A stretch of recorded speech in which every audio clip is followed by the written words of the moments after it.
नमस्कार दोस्तों, कैसे हैं आप सब? आपकी दिन भर की थकान को मिटाने के लिए पेश है यह खूबसूरत कहानी। इसी तरह की और भी मज़ेदार कहानियाँ पाने के लिए चैनल को सब्सक्राइब करें। वीडियो पसंद आए तो लाइक और शेयर करें। आज की कहानी है यह लंबी मांग सूची हमसे पूरी नहीं होगी बेटा। अंतिम भाग। अगले दिन मौका देखकर बिमला जी ने मधु के सामने बात छेड़ी।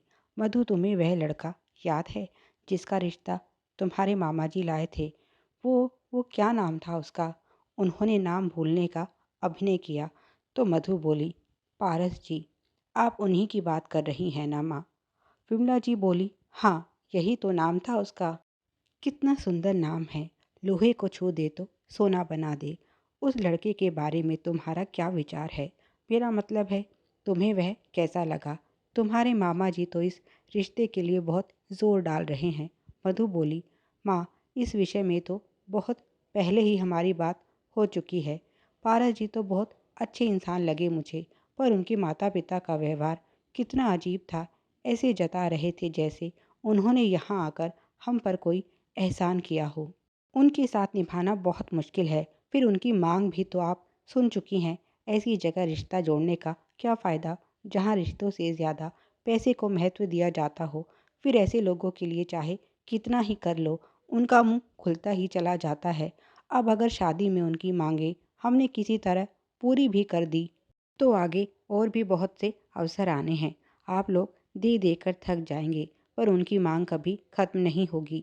मुझे तो एक ऐसा जीवन साथी चाहिए जो मेरे माता पिता और परिवार का सम्मान करे और दूसरों के आगे हाथ फैलाने की बजाय अपने दम पर गृहस्थी संभाल सके, जैसे पिताजी करते आए हैं।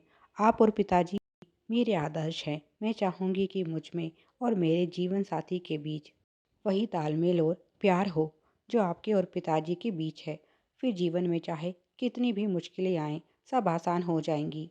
विमला जी बोली, पता नहीं था मेरी छोटी सी गुड़िया इतनी समझदार हो गई है। पर फिर भी मुझे पारस के बारे में तुम्हारी राय चाहिए।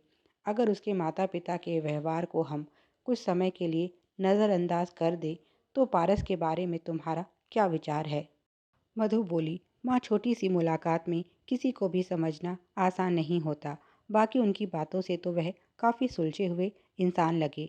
वह बिल्कुल भी अपने माता पिता की तरह नहीं थे, पर लगता नहीं इस विषय में उनके कोई सुनने वाला है। विमला जी बोली, ठीक है, मुझे मेरा उत्तर मिल गया।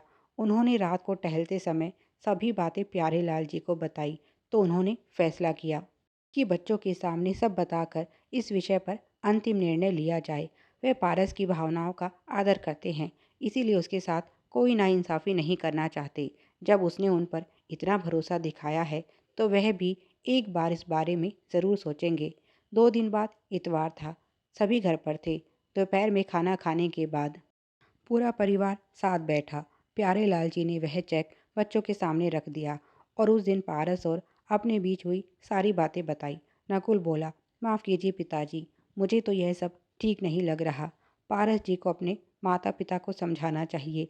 यह चेक देकर वह क्या जताना चाहते हैं? क्या हम अपनी बहन बेटी की शादी करने में समर्थ नहीं, या फिर अमीरी का वह हम पर रोब जमाना चाहते हैं? माता पिता घर आकर हमारा अपमान करते हैं और बेटा पैसा दिखाकर।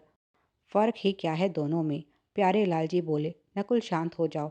जैसा तुम समझ रहे हो ऐसा नहीं है। उसकी विवशता समझो। उसने अपने माता पिता को समझाने की बहुत कोशिश की, पर जब वह किसी भी तरह से तैयार नहीं हुए तब वह आखिरी आशा लेकर मेरे पास आया था।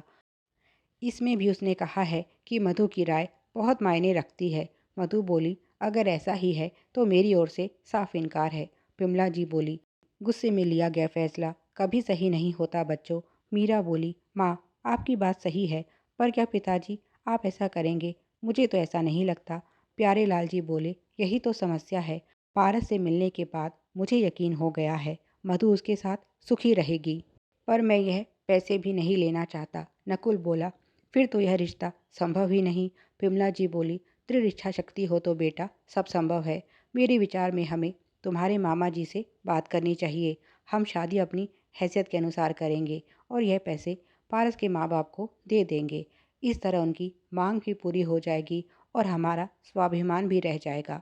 मधु बिगड़ते हुए बोली, पर जब मैं यह शादी करना ही नहीं चाहती फिर हम यह सब क्यों करेंगे? आप कल ही उन्हें यह चेक लौटा दीजिए और कह दीजिएगा कि मधु को आप पसंद नहीं, इसीलिए यह रिश्ता नहीं हो सकता। विमला जी ने उसे समझाते हुए कहा, बेटी यह करना तो बहुत आसान है, पर कहते हैं शादी उससे करनी चाहिए जो आपको पसंद करता हो। यह उस लड़के का तुम्हारे प्रति प्यार ही है जिसके लिए वह अपने माता पिता के विरुद्ध जाकर भी यह शादी करना चाहता है। मुझे यकीन है ज़िंदगी में हर मोड़ पर वह तुम्हारा साथ देगा। अपने माता पिता पर विश्वास करो, हम तुम्हारा भला ही चाहते हैं। हमारा अनुभव कहता है उस लड़के के साथ तुम सदा सुखी रहोगी। माँ की बात सुनकर मधु चुप हो गई। तुम दोनों की जोड़ी भी कितनी सुंदर लगेगी। फैसला हो चुका था। मामा जी को सब बताया गया और पारस को भी। पहले तो उसके माता पिता साधारण तरीके से शादी करने को तैयार नहीं थे, पर जब पता चला कि दान दहेज में 20 लाख मिलने वाले हैं तो झट से तैयार हो गए।